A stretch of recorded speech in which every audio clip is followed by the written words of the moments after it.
नमस्कार, मैं दीपक शर्मा और मेरे YouTube मंच पर आपका स्वागत। दोस्तों, अगर मोदी जी की मीडिया यानी उनके रहमो करम पर चलने वाली मीडिया, सरकारी मीडिया, पेड मीडिया, अगर ये मीडिया भी अपने ओपिनियन पोल में बीजेपी को हरा रही है मध्य भारत में सेमीफाइनल में, तो आप इसे क्या कहेंगे? क्या मोदी और अमित शाह का वक्त वाकई खराब चल रहा है? और अगर ये वक्त खराब चल रहा है तो ये जो आने वाला जो 5 राज्यों के चुनाव का नतीजा है, क्या ये भी खराब होने जा रहा है? और क्या जिस तरह से मोदी जी हिमाचल हार गए, कर्नाटक हार गए, क्या मध्य प्रदेश, छत्तीसगढ़, तेलंगाना ये सब भी हारने जा रहे हैं? अब मोदी जी सेमीफाइनल जीत रहे हैं या मोदी जी सेमीफाइनल हार रहे हैं, ये मैं नहीं कह रहा हूँ। ये वो मीडिया कह रही है जो 24 घंटे मोदी जी पर मेहरबान रहते हैं। अगर आप ताज़ा ओपिनियन पोल देखेंगे, लेटेस्ट ओपिनियन पोल देखेंगे मध्य प्रदेश के, छत्तीसगढ़ के, बाकी राज्यों के, तो एक बात बहुत स्पष्ट होकर आती है कि जैसे बीजेपी के हाथ से बाजी निकल रही हो। और खासकर वो मध्य प्रदेश जिसे जीतने का दावा अब भी बीजेपी कर रही है कि मध्य प्रदेश बीजेपी जीत रही है, ये दावा किया जा रहा है। उसी मध्य प्रदेश के बारे में जो ताज़ा ओपिनियन पोल है, आप जरा एबीपी न्यूज़ का ओपिनियन पोल देखिए। बीजेपी को 99 से लेकर 111, 99 से लेकर 111 सीटें दी जा रही हैं और कांग्रेस 130 तक जा रही है। तो कहाँ बीजेपी 99 तक नीचे उतर रही है और कांग्रेस 130 तक छू रही है। जी हाँ, 130 सीटें, 230 का हाउस है, 230 का सदन है मध्य प्रदेश विधानसभा, जहाँ पर 116 में ही मेजॉरिटी हो जाती है। तो 116 से काफ़ी ऊपर है कांग्रेस। और ये मैं नहीं कह रहा, एबीपी न्यूज़ कह रहा है। और सिर्फ एबीपी नहीं कह रहा, मैं चाहूँ तो आपको गोदी मीडिया के कई और चैनल दिखा सकता हूँ। नतीजे एक ही जैसे हैं। अपवाद यह है कि पहली बार ये चैनल मोदी जी के लिए बुरी खबर ला रहे हैं। अब जाहिर तौर पर ओपिनियन पोल जहाँ बीजेपी को हारता हुआ दिखा रहे हैं, उससे एक बात तो तय है कि बीजेपी अपने मजबूत गढ़ मध्य प्रदेश में क्राइसिस में है। यही हाल उसका छत्तीसगढ़ में, राजस्थान में स्थिति सुधर रही है, लेकिन तेलंगाना तो जैसे बीजेपी के हाथ से बाहर जा चुका है। अब ये जो क्राइसिस है, और सबसे बड़े स्टेट में जो क्राइसिस है मध्य प्रदेश में, इस क्राइसिस में जो सबसे बड़ी खबर है वो ये है कि क्राइसिस के दौर में मोदी जी ने, शाह साहब ने इन साहब को अकेला छोड़ दिया। और ये जो साहब हैं जिनके कंधों पर मध्य प्रदेश का सारा बोझ है, बीजेपी का सारा बोझ है, ये आजकल अकेले अकेले दौड़ लगा रहे हैं चुनाव में, कोई साथ नहीं दे रहा। अब दोस्तों, मोदी जी के बारे में लोग कहते हैं, जानकार कहते हैं कि मोदी जी बड़े अनप्रिडिक्टेबल हैं। पता नहीं लगता कब किसका साथ देंगे, कब किसका साथ छोड़ देंगे, कब कौन दरिया में होगा और कब कौन दरिया से बाहर आएगा। जैसे शिवराज सिंह हैं, आज अकेले दौड़ रहे हैं, लेकिन कुछ दिन पहले ही मोदी जी ने उनको गले लगा लिया था। तो ये जो नरम गरम रिश्ते हैं, ये मोदी की एक तरह की राजनीतिक पहचान है। मैं राजनीतिक चरित्र तो नहीं कहूँगा, लेकिन हाँ, ये उनका एक कैरेक्टरिस्टिक है जो देखा गया है। कभी साथ चलना, कभी दूर हो जाना। बहरहाल बड़ा सवाल ये है कि ये जो 5 राज्यों के जो चुनाव हैं, ये जो सेमीफाइनल है, बिग सेमीफाइनल, जो 2024 का जो फाइनल है मोदी जी का, उसको प्रिडिक्ट करेगा, उसके बारे में कहीं ना कहीं एक इशारा करेगा। ये जो 5 राज्य हैं दोस्तों, अगर आप देखें तो स्थिति वाकई नाजुक है। जो ओपिनियन पोल, चाहे वो एबीपी का हो, चाहे आज तक का हो, चाहे वो गोदी अखबारों का हो, चाहे वो फिर बीजेपी की इंटरनल रिपोर्ट्स हो, स्थिति अच्छी नहीं। जैसे फॉर एग्जांपल मध्य प्रदेश की स्थिति आपने देखी, बीजेपी यहाँ हारती हुई दिख रही है। छत्तीसगढ़, यहाँ भी बीजेपी का हाल बहुत खराब है, इसको हम आगे डिस्कस करेंगे क्यों खराब है। राजस्थान में जीत की उम्मीद है, लेकिन वसुंधरा राजे राजस्थान में, जी हाँ, महारानी वसुंधरा, कांटा है, दोनों हाथ में तलवार लिए हुए हैं।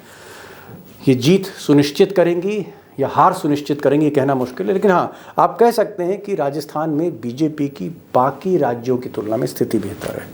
तेलंगाना में 6-7 महीने पहले ऐसा लगता था कि बीजेपी वहाँ फाइट देगी, कम से कम नंबर 3, नंबर 2 की पोजीशन पे आ सकती है। नंबर 2 में कांग्रेस को फाइट दे सकती है, भले वो बीआरएस को ना दे पाए। तेलंगाना के फाइट से बीजेपी पूरी तरह बाहर है, इसकी भी कहानी है, इसका भी जिक्र करेंगे। और मिजोरम में तो आप कह सकते हैं कि जब से ये मणिपुर का झगड़ा सामने आया, हिंसा सामने आई, उसके बाद से मोदी जी हिम्मत नहीं कर पाए मिजोरम जाने की। तो ये कुल मिलाकर 5 राज्यों की स्थिति है। 3 दिसंबर को, जी हाँ 3 दिसंबर को ही नतीजे आएंगे। और ये नतीजे अगर थोड़ा सा भी गड़बड़ाए तो जैसे मैंने पहले कहा था, फिर दोहरा रहा हूँ, ये खबर गुजरात लॉबी के लिए अच्छी नहीं। टाइगर, आप ये कह रहे हैं कि रमन सिंह हो या वसुंधरा हो या मामा हो, ये तीनों सीनियर लीडर इन तीनों राज्य के एक बार टेलीफोन से तार जोड़ी लेकिन कभी कॉल नहीं मिलाया, फिर बाद में तार काट दी 5 साल तक। 5 साल तक कोई संवाद नहीं था मोदी और रमन सिंह का, मोदी और वसुंधरा का, आप ये कहना चाह रहे हैं? अरे तार ही नहीं जुड़ी थी जी, सिर्फ इंस्ट्रूमेंट रख के चले गए थे, तार ही नहीं जुड़ी थी। संवाद कहां था? तार थी ही नहीं फोन में तार ही नहीं थी, सिर्फ इंस्ट्रूमेंट रख के चले गए थे। क्या 5 साल में वसुंधरा से संवाद किया? अब क्योंकि टाइगर की जो कर्मभूमि रही है वो मध्य भारत रही है, राजस्थान, मध्य प्रदेश, छत्तीसगढ़, ये उनके गढ़ रहे हैं रिपोर्टिंग के शुरुआती दौर में, तो वो तो बहुत कुछ आज बताने जा रहे हैं टाइगर। लेकिन मैं यहाँ पर कुछ बात जोड़ना चाहता हूँ, और जोड़ना ये चाहता हूँ कि मध्य प्रदेश का जो आप हाल देख रहे हैं या छत्तीसगढ़ का जो हाल देख रहे हैं, छत्तीसगढ़ और मध्य प्रदेश बीजेपी के लिए नए राज्य नहीं है। मध्य प्रदेश हरियाणा नहीं है, असम नहीं है। असम और हरियाणा जैसे कई राज्य इस बार, या यूं कहें मोदी जी के दौर में जीते गए हैं, लेकिन राजस्थान, मध्य प्रदेश, छत्तीसगढ़ ये बीजेपी के किले रहे हैं, मजबूत किले। और ये किले क्यों दरक रहे हैं, इसमें इतनी गहरी दरारें क्यों पड़ रही हैं, ये हाथ से क्यों निकल रहे हैं बीजेपी के, किसका कसूर है? Who is to be blamed? अब दोस्तों, ये जो ब्लेम गेम है या जो आरोप प्रत्यारोप है, कसूर किसका? मुझे ऐसा लगता है कि अगर आप मध्य भारत की बात करें तो सबसे ज़्यादा कसूर मुझे गुजरात लॉबी का दिखता है। और इसलिए दिखता है क्योंकि 2019 में मोदी जी ने या अमित शाह ने ये पूरी जो बेल्ट है, छत्तीसगढ़, मध्य प्रदेश, राजस्थान, 2019 के लोकसभा चुनाव में स्वीप की थी, झाड़ू लगा दी थी। आप कह सकते हैं कि 90% या 95% प्लस सीट्स जीती यहां से। लेकिन उसके बाद मोदी जी ने पीछे मुड़कर नहीं देखा, सुध नहीं ली। और मिसाल के तौर पर अगर आप देखें, राजस्थान और मध्य प्रदेश और छत्तीसगढ़, इन 3 राज्यों को पूरी तरह से नजरअंदाज कर दिया, सुध नहीं ली। दूसरा बड़ा पॉइंट, शिवराज जहां पर उनकी सरकार थी, यानी मध्य प्रदेश में, छत्तीसगढ़ में मोदी जी की सरकार नहीं थी, राजस्थान में सरकार, मध्य प्रदेश में सरकार थी। और जहां पर सरकार थी या कांग्रेस की सरकार तोड़कर उन्होंने शिवराज को सरकार दी, उस शिवराज को भी सरकार गिराने के बाद कमलनाथ की, जब उन्होंने शिवराज को बना तो दिया, साथ नहीं दिया, पीठ पर हाथ नहीं रखा, ऐसे ही अलग छोड़ दिया जैसे आज आपने देखा, अकेले दौड़ते हुए शिवराज को अकेला छोड़ दिया। हकीकत यह है, अकेला भी छोड़ा, आज़ादी भी नहीं दी। तरह तरह के जो विरोधी थे, किस्म किस्म के जो विरोधी थे शिवराज के, उन सबको आगे बढ़ाया। और आप कह सकते हैं मध्य प्रदेश इसी राजनीति में चौपट कर दिया। और उधर वसुंधरा और रमन सिंह, वसुंधरा सबसे बड़ी नेता बीजेपी की राजस्थान में, रमन सिंह सबसे बड़े नेता छत्तीसगढ़ के, इनको भी हाशिए पर रखा, इनकी भी सुध नहीं ली, इनसे भी संवादहीनता बनी रही। कोशिश ही नहीं करी मोदी और अमित शाह ने कि कोई प्लान बनाएं, बीजेपी को फिर से खड़ा करें छत्तीसगढ़ में, Rajasthan, no plan, just ignored the states. इनको पूरी तरह से आप कह सकते हैं, चाहे वो व्यक्तिगत झगड़ा हो, अदावत हो, इन राज्यों को हाशिए पर डाल दिया मोदी और शाह ने। अब दोस्तों, ये जो 5 राज्य हैं जिसे सेमीफाइनल कहा जा रहा है 2024 का, अगर ये 5 राज्य बीजेपी के हाथ से निकलते हैं या स्कोर 4-1 होता है, एक राज्य बीजेपी जीत जाती है, 4 हार जाती है, कुल मिलाकर अगर खराब प्रदर्शन होता है बीजेपी का, मोदी जी का, तो क्या इसे हम हिमाचल की हार से, बीजेपी की हार से हिमाचल की, उससे जोड़ के देखेंगे? क्या उसमें हम कर्नाटक की हार भी जोड़ेंगे? क्या उसमें हम बाई इलेक्शंस की हार भी जोड़ेंगे? क्या एक कड़ी बनती हुई आपको दिख रही हार की, लगातार हार की? और अगर ये कड़ी बन रही है तो ये हार क्या 2024 की तरफ इशारा कर रही है कि 2024 में भी कुछ ऐसा ही होगा? एक के बाद एक के बाद एक के बाद चुनाव हारते जा रहे हैं मोदी, अगर 3 दिसंबर का नतीजा सही नहीं जाता। और इसका इंपैक्ट वाकई क्या होने वाला है सेमीफाइनल का? मुझे लगता है ये बहुत बड़ा क्वेश्चन है जो तय करेगा कि मोदी जी तीसरी बार प्रधानमंत्री बनकर लौट रहे हैं सत्ता में या नहीं लौट रहे। सीधे चलेंगे अशोक वानखेड़े टाइगर के पास।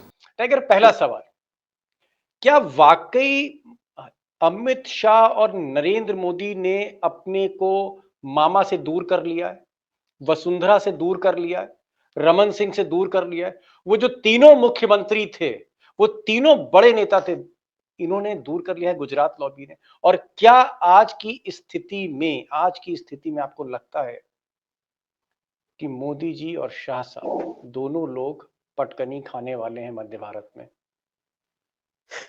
देखिए दीपक जी, आपने जो कहा इन्होंने दूर कर लिया, क्या इन्होंने दूर नहीं किया, इन्होंने उन्हें अपमानित करके डंप किया। डंप किया? एक होता है डंप किया, एक होता है आप एक डिस्टेंस रखिए, और एक होता है डंप करना। उन्हें मार्गदर्शन मंडल में बिठा दिया। रमन सिंह चुनाव हारने के बाद उपाध्यक्ष बना दिया पार्टी में, राष्ट्रीय उपाध्यक्ष। उपाध्यक्ष क्या होता है? एक्सटेंडेड मार्गदर्शन मंडल है वो, डमी। आपने उपाध्यक्ष बना दिया।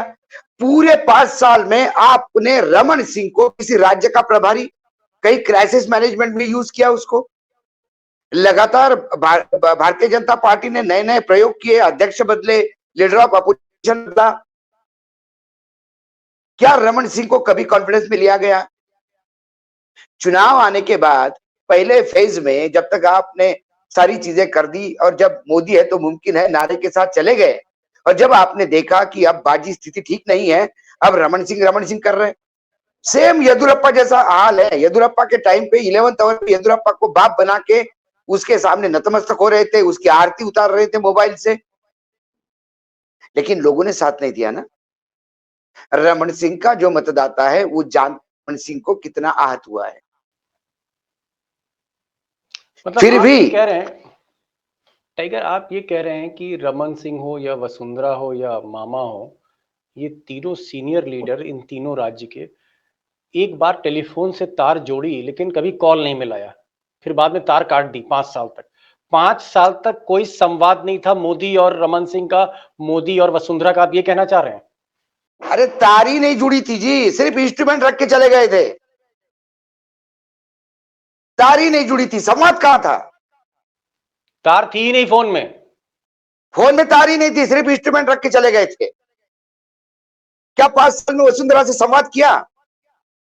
वसुंधरा जी की राजस्थान में हालत थी दीपक भाई, यदि जिले के स्तर पे संगठन ने कोई कार्यक्रम लिया वसुंधरा जी का और वसुंधरा जी गई, तो केंद्र से ऑब्जेक्शन होता था कि आप कैसी गई। वसुंधरा जी को अपने घर से निकलना मुश्किल कर दिया था।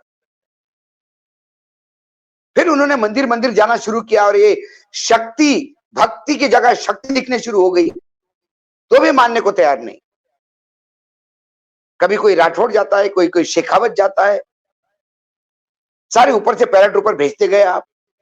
टाइगर, यहाँ पर एक सवाल मैं करना चाह रहा हूँ। ठीक है, आपने कहा कि रमन सिंह हो, वसुंधरा राजे हो, शिवराज सिंह चौहान हो, ये तीनों लोग, इनका कद कभी मोदी के बराबर होता था। प्रधानमंत्री के बनने के बाद मोदी ने सबसे पहले इन तीनों का कद छाट दिया। मैं समझ गया, चलिए, होता है, राजनीति में अदावतें होती हैं, प्रतिस्पर्धा जहां होती, एक दूसरे की काट होती है, ये स्वभाव है। लेकिन अब तो मोदी जी को जीतना होगा ना। अगर ये सेमीफाइनल नहीं जीतेंगे, वो छत्तीसगढ़ नहीं जीतेंगे, वो मध्य प्रदेश नहीं जीतेंगे, वो राजस्थान नहीं जीतेंगे, तो फाइनल में मुंह क्या दिखाएंगे? और सबसे बड़ी चीज क्या है कि मैं सुन रहा था कि कुछ लोग कह रहे हैं कि राजस्थान और मध्य प्रदेश में रिवाइवल हुआ है बीजेपी का, मोदी जी के जाने से वहां पर कहीं ना कहीं आखिरी मोमेंट में बीजेपी उभर के सामने आ रही। क्या ये जो बीजेपी के खेमे से खबर आ रही है, ये खबर सही है, या आपके पास जमीन से कुछ खबर और है कि मध्य प्रदेश में जब नाव डूब रही है?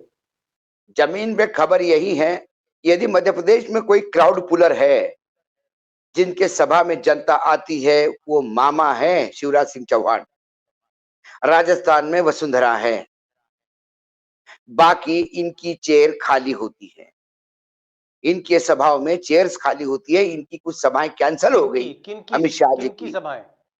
अमित शाह की सभा कैंसिल हो गई क्योंकि लोग ही नहीं थे सभा। बीच बीच में आपको टोक रहा हूं, माफी के साथ टोक रहा हूं, लेकिन आपने बड़ी बात कही कि मोदी कुछ कर रहे हैं, शिवराज सिंह कुछ कर रहे हैं। तो क्या मामा और मोदी के बीच में जो दरार है और गहरी हो गई है? क्या आप ये कहना चाह रहे यकीनन हैं कि मोदी जी अलग रैली कर रहे हैं, मामा अलग रैली कर रहे हैं? एक ही स्टेट है, एक ही चुनाव है, एक ही पार्टी है, लेकिन प्रधानमंत्री किसी और दिशा में है और उसका मुख्यमंत्री किसी और दिशा में, आप ये कहना चाह रहे हैं? दीपक जी, गिरगिट को भी शर्म आएगी इतने जल्दी हमारे नेता कलर बदलते। जब फेज 1 शुरू हुआ, जब चुनाव प्रचार शुरू हुआ, तब मोदी जी थे। फिर शिवराज अपना एकला चलते काम चल ही रहा था। फिर शिवराज को स्नब करना शुरू कर दिया, उसका नाम नहीं लेना, उसकी योजना का नाम नहीं लेना, उसको तवज्जो नहीं देना। फिर चुनाव और नजदीक आ गए, रिपोर्ट्स आने लगी, गोदी मीडिया भी शर्मा शर्मी में कहने लगा कि बीजेपी जीत नहीं रही है मध्य प्रदेश में। फिर इनको बोधि वृक्ष के नीचे जैसे बुद्ध को ज्ञान हुआ था, वैसे इनको ज्ञान हुआ कि अरे शिवराज जी तो है मध्य प्रदेश में, अच्छे मुख्यमंत्री है। अब रतलाम के रैली में उदो उदो शिवराज जी के कारभार में हमने ये काम किया, शिवराज जी ने झंडे गाड़ दिए, लाडली बहना योजना महिलाओं के लिए क्या क्या लाया। अरे बापड़ा, इतना महान आदमी है शिवराज, और शिवराज जी ने इतना अच्छा काम किया, आप स्टेज से बोल रहे हो तो फिर मुख्यमंत्री घोषित करो ना सिटिंग। फिर क्यों कहते हो कि कमल ही हमारा उम्मीदवार, कमल ही हमारा मुख्यमंत्री, कमल ही हमारा संगठन। मुझे तो कई बार ऐसा लगता है दीपक भाई, आप मतलब ये जो मेरी स्टडी है, कि अब बीजेपी को समझ में आ गया कि मध्य प्रदेश में हार बहुत बुरी होने वाली। ऐसे में हार का ठिकरा किस पे फोड़ना है, इसलिए अब शिवराज का नाम आगे कर रहे हैं। शिवराज शिवराज शिवराज कर, कल चुनाव हारे तो शिवराज के सर पर ठिकरा होगा। लेकिन मध्य प्रदेश की जनता भी जानती है, लोग भी जानते हैं, और शिवराज भी इस बात को समझ रहे हैं कि ये 11th आवर पे प्रेम ऐसा ही उमड़ आया जैसा येदियुरप्पा के लिए आया। लेकिन इसका एक टाइमिंग होता है, इतने देर से जगे तो फिर क्या जगे। जी, जब इतने देर से जगे तो क्या जगे? क्या जगे, जब खेत लुट गया और फिर आप लाठी लेके पहुंच गए, तब तो जी हो गया, काम खत्म हो गया। जी। टाइगर, एक एक, एक जो जो जो चीज सामने आ रही है, और ये जो मैं 7-8 दिन का आपको डेवलपमेंट बता रहा हूँ, मोदी जी की जो रैलियां हो रही हैं उसमें कई कुर्सियां खाली दिख रही, कई कुर्सियां, सारी कुर्सियां मैं नहीं कह रहा हूं, लेकिन जिस तरह भीड़ आती थी मोदी के नाम पे, मोदी मोदी मोदी, और लोग गांव से आते थे, पैदल चल के आते थे, बहुत से लोग लाए जाते थे, तब भी लाए जाते थे, आज से 5 साल पहले लाए जाते थे जब भी लाइट प्रदेश में रैली होती थी। लेकिन लोग स्वतः भी आते थे, खुद भी मोदी को सुनने आते थे। आज जो हमें फीडबैक मिल रहा है कि लोग लाने से भी नहीं आ रहे हैं, बड़ी मुश्किल से मोदी की रैलीज में भीड़ हो पा रही है। आपको क्या लगता है कि मोदी जी का जो एक पॉपुलैरिटी चार्ट है वो मध्य प्रदेश में नीचे आ रहा है? और अगर नीचे आ रहा है तो 2-3 कारण क्या है? क्या वजह है कि ये जो मोदी मैजिक है ये घुलता जा रहा है, ये जादू उतर रहा है? देखिए दीपक भाई, पहली बार मोदी जी को लोग सुनने आते थे, लोगों की आशा थी, एक अपेक्षाएं थी, एक ऐसा युग पुरुष हमारे बीच में आया है जिसके चलते देश में परिवर्तन होगा। एक गुजरात का विकास मॉडल का दिखाया था। 60 साल की बीजेपी कांग्रेस के मिसरूल तथा कथित मिसरूल के आगे 60 महीने में आपकी तकदीर बदलने वाला आदमी था। 5 करोड़ जॉब एक साल में पैदा करने वाला वो इंसान था। वो आने पे दोनों तरफ से सीमाएं सुरक्षित होने वाली थी। रुपए की कीमत जो रोज गिर रही थी, वो रुपया स्ट्रांग होता, हम विश्व गुरु बनते। किस भारतीय को नहीं लगेगा कि मैं तरक्की करूं? एक तरक्की का द्योतक बन के आए थे और बाद में पता पड़ा ये तो सिर्फ गिफ्ट पैक, ऊपर से डब्बा है, खाली तो सिर्फ कुछ अंदर माल ही नहीं है, क्या ये तो गिफ्ट खोखला पैक ही है? है। क्या? ये ऊपर से सिर्फ डब्बा, अरे मार्केट से सामान खरीद के लाया, डब्बा खोला तो अंदर कुछ भी नहीं निकला। मतलब सिर्फ गिफ्ट पैक का डब्बा, पैकेजिंग है? मिठाई का डब्बा था जी, बढ़िया मिठाई की दुकान का नाम है, ब्रांड है, 1,000 रुपए दे के लाया, अंदर खोला तो अंदर कुछ भी नहीं निकला। लोगों ने सिर पे हाथ रख लिया। झूठ कब तक सुनने जाएंगे आज? आप जब नीतीश कुमार के महिलाओं के ऊपर दिए हुए वक्तव्य को लेके विश्व में भारत की बेइज्जती हो गई, क्या महिला राजस्थान की ऐसे लोगों के साथ कांग्रेस उनका मित्र है? कांग्रेस मित्र है उस पार्टी का, नीतीश कुमार के मित्र है कांग्रेस, इसलिए महिला को सुरक्षा नहीं दे पाएगी कांग्रेस। ये दूर की कौड़ी जोड़ के लाया ये आदमी। क्या उस महिलाओं को दिख नहीं रहा था कि अंतरराष्ट्रीय स्तर की खिलाड़ियों का शारीरिक शोषण होके पुलिस ने दमन किया आपके नाक के नीचे? 5 किलोमीटर दूर महिलाएं बैठी हुई थी, हमारी बेटियां और बहनें, पहलवान बहनें। अरे जो मणिपुर में हुआ वो देख के इस आदमी का दिल नहीं पचिसता। 2 महीने मणिपुर जलने के बाद, वो वीडियो बाहर आने के बाद, ये कैसा सूचना तंत्र है? प्रधानमंत्री को मालूम ही नहीं मणिपुर में क्या हो रहा है। क्या किस अधिकार से प्रधानमंत्री बने हैं ये? महिला सुरक्षा की बात करते हैं, क्या वो महिलाएं जानती नहीं है? क्या सिर्फ अखबार आप ही पढ़ रहे हैं भैया? आपने टेलीविजन और अखबारों में तो पढ़ा होगा, तो क्या उन टेलीविजन और अखबारों ने उन महिलाओं का उत्पीड़न नहीं बताया? क्या सर्वोच्च न्यायालय ने मणिपुर में क्या हुआ ये नहीं बताया? एक महिला दमदार नेता है राजस्थान में, उसको आप अपमानित करते हैं और महिला सुरक्षा करने की बात राजस्थान की धरती पर करते हैं। क्या क्या नैतिकता और क्या क्या चेहरा है आपके पास बोलने का? किस अधिकार से बोलते हैं? ये मतदाता अब बोर हो गए। उन अब 2000 में जो 60 मांग रहे थे, अब 60 साल मांग रहे। 1900 अब 2047 में हम ये करेंगे। 10 बातें झूठ बोलते हैं, बार बार कन्हैया की बात करते हैं। अरे कन्हैया हुआ तो तुरंत लोग अरेस्ट हुए। तुम्हारी यहाँ बिल्किस बानो हुई तो उसके ऊपर व्यभिचार करने वाले लोग जेल से छूटने के बाद आप लोग उसका सम्मान करते हैं, महिला सुरक्षा की बात करते हैं। दिल्ली किसके अंडर है? दिल्ली पुलिस किसके अंडर है? केंद्र के अंडर है। क्या दिल्ली पुलिस में आए दिन दिल्ली में महिलाओं पे अत्याचार नहीं होते? क्या दिल्ली में हत्याएं नहीं होती? एक कन्हैया लाल डायरी देखिए, लाल डायरी कितना झूठ है दीपक भाई।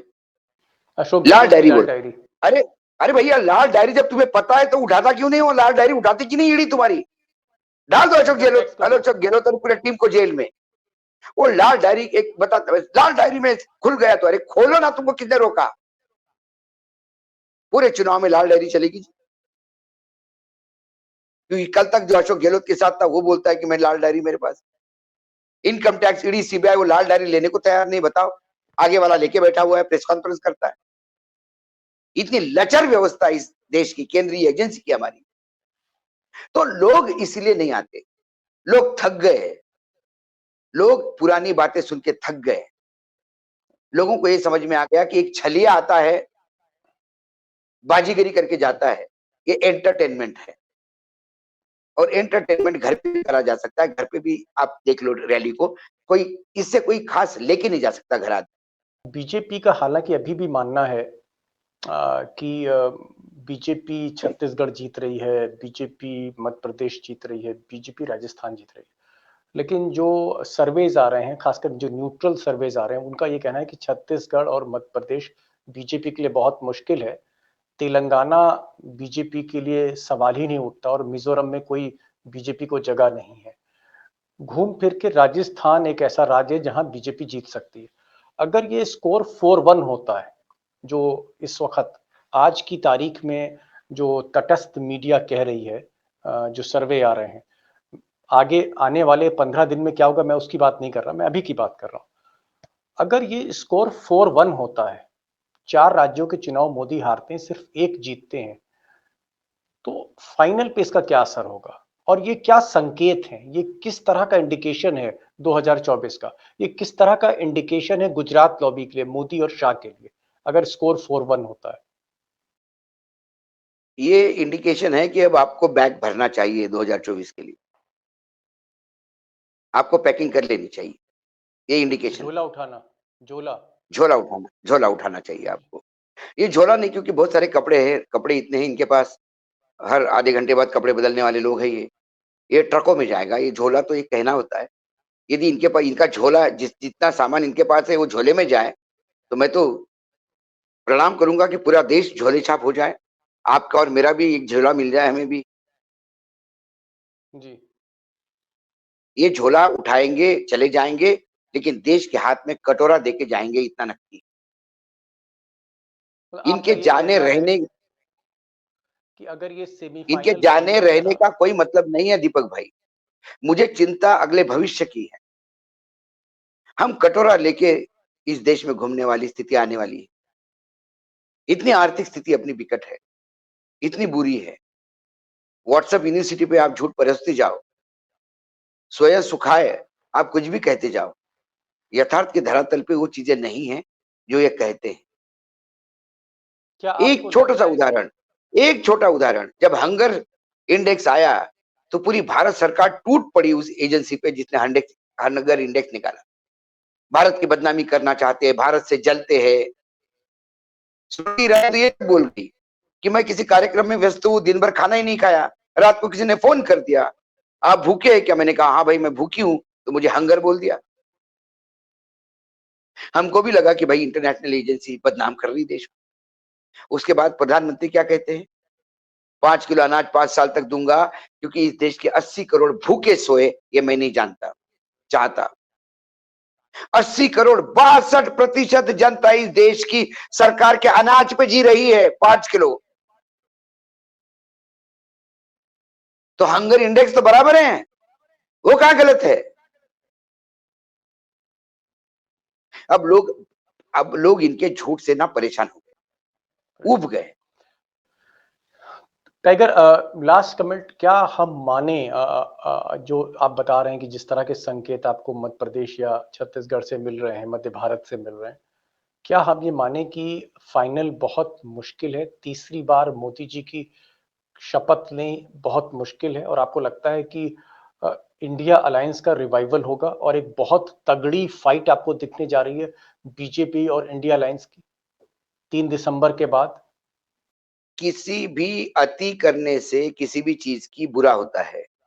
आपने सरकारी एजेंसियों का इतना दुरुपयोग किया, इतना विरोधी पार्टियों को कॉर्नर करने का प्रयास किया कि अब वो इसको बात के इम्यून हो गए हैं। और ईडी, सीबीआई, इनकम टैक्स, इतनी लगातार तकलीफें आपने दी, सरकार को इतना मजबूर किया कि विपरीत विचारधारा के लोग भी एक होके इंडिया गठबंधन बना लिया। इंडिया गठबंधन बनने का श्रेय मोदी जी को जाता है।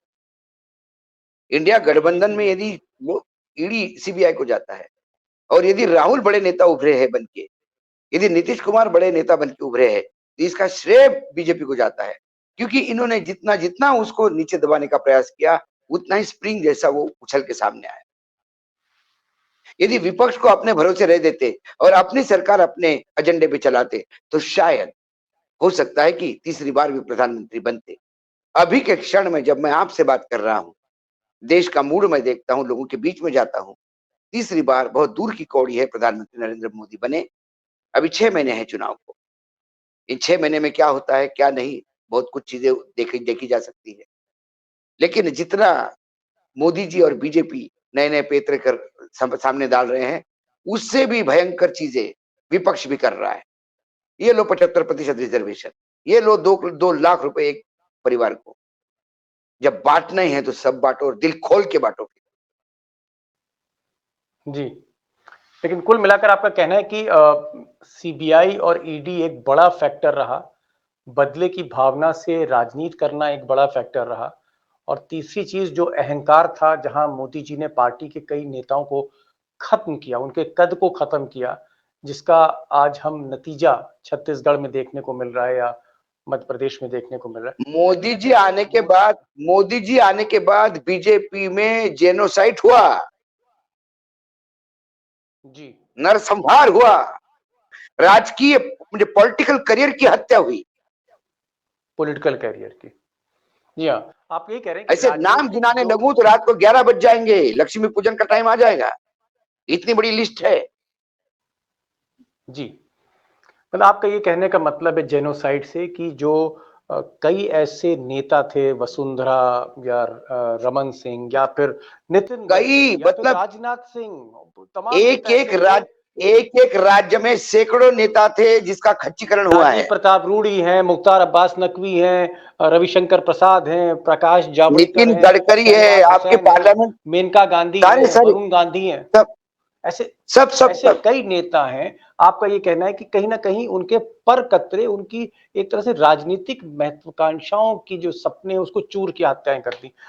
टाइगर आप आए और आपने जो आज जो बहुत बड़ी बात ये कही कि बड़ा मुश्किल आपको लग रहा है, और मुश्किल इसलिए लग रहा है कि जो जादू है नरेंद्र मोदी का, जो आपके पास फीडबैक है वो उतरता चला जा रहा है, दिन ब दिन ये जादू उतर रहा है। और ऐसे में सेमीफाइनल हारने की बात नहीं है।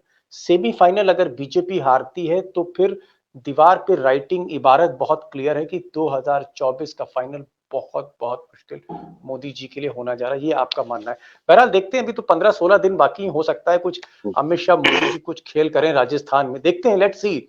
और दोस्तों से हम ये गुजारिश करेंगे कि अगर कोई डेवलपमेंट हमको दिखता है मध्य प्रदेश में, राजस्थान में या इवन छत्तीसगढ़ में, हो सकता है मुख्यमंत्री को ही जेल भेज दें, कुछ ऐसा हो जाए, तो हम आपको जरूर अपडेट करेंगे। लेकिन आज की स्थिति ये कहती है, जो टाइगर कह रहे हैं, कि मोदी एक मुश्किल जमीन पर खड़े हैं मध्य भारत में। और अगर चुनाव में अच्छे नतीजे नहीं आते तो मोदी जी का जो फाइनल है 2024 का, वो भी बहुत मुश्किल होने जा रहा है। टाइगर, आपने समय निकाला, और त्योहारों का दिन है, और उसके बाद आप परिवार में भी कुछ आपकी मसरूफियत रहती है, बाकी दिन भर आप, मैं देखता हूँ कहीं ना कहीं खबर के पीछे आप लगे रहते हैं। आपने इन मसरूफियतों के बीच में, इस व्यस्तता के बीच में समय निकाला, बहुत बहुत शुक्रिया आपका। Thank you so much.